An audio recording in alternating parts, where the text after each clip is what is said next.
Umaijiuliza katika maisha ni jambo lipi linalokupa matumaini, kati ya jambo unalolihitaji kwa haraka au jambo litakalochukua muda kufanyika?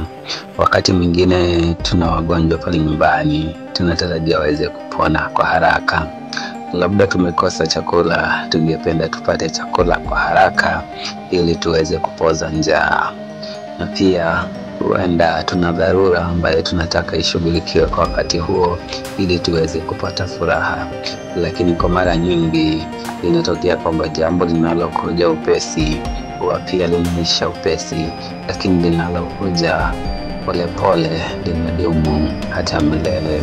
Hebu kumbuka kisa cha Yesu kumfufua Lazaro kilichopo katika kitabu cha Yohana 11. Yesu anapata habari ya kifo cha Lazaro.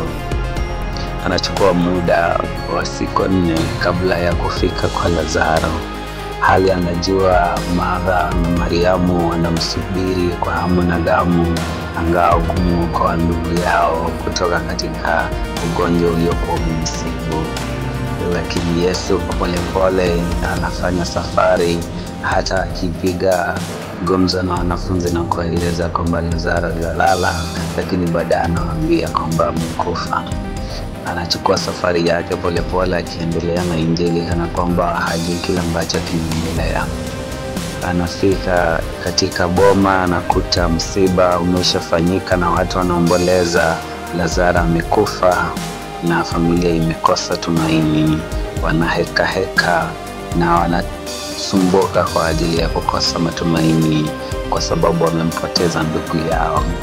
Lakini Yesu haonyeshi wasiwasi wowote, anaonyesha juhudi na moyo ulio na furaha licha kwamba anahuzunika kwa sababu ya kumpoteza rafiki yake na hata mpendwa wa Mariamu pamoja na Martha.